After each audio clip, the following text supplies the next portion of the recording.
Friends welcome to my channel. তো বন্ধুরা এখন থেকে হোয়াটসঅ্যাপে নতুন একটা ফিচার যোগ হয়েছে ক্যালেন্ডার। বলতে চাচ্ছি এখন থেকে আপনি ডেট অনুযায়ী আপনি কার সাথে কি চ্যাট করেছেন সেই ডেটে যদি আপনি ক্লিক করেন ঠিক ওই ডেটের চ্যাটগুলো আপনি আপনার হোয়াটসঅ্যাপে দেখতে পারবেন। কিভাবে এটা জানার জন্য এই ভিডিওটা শুরু থেকে শেষ অবধি অবশ্যই দেখবেন। ফ্রেন্ডস, এর জন্য প্রথমে আপনার ফোন থেকে হোয়াটসঅ্যাপটা ওপেন করতে হবে। ওপেন করার পর আপনি এখান থেকে ডেট অনুযায়ী যার চ্যাট আপনি খুঁজতে যাচ্ছেন, বলতে আপনি কারোর সাথে চ্যাট করেছেন সেপ্টেম্বরের 3 তারিখ, 4 তারিখ, 5 তারিখ, তো আপনি ঠিক ওই 4 তারিখের চ্যাটটা আপনি খুঁজতে যাচ্ছেন। এর জন্য আপনি যার চ্যাটটা ওপেন করতে যাচ্ছেন বা খুঁজতে যাচ্ছেন তারটা ওপেন করতে হবে, তার আইডিতে ক্লিক করতে হবে। ক্লিক করার পর এখানে 3 ডট আছে, সেই 3 ডটে আপনাকে ট্যাপ করতে হবে। ট্যাপ করার পর এখানে সার্চ অপশনে ট্যাপ করতে হবে। দেখুন এখানে ক্যালেন্ডারের মতো একটা আইকন আছে, সেখানে আপনাকে ট্যাপ করতে হবে।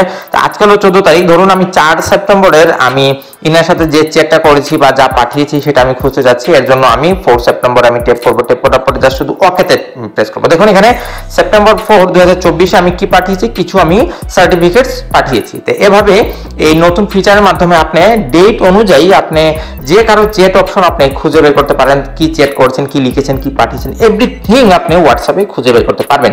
তো এরকমই হেল্পফুল টিপস এন্ড ট্রিক্স পেতে আমার চ্যানেলটা সাবস্ক্রাইব করবেন, লাইক করবেন, কমেন্ট করবেন, শেয়ার করবেন। Thank you.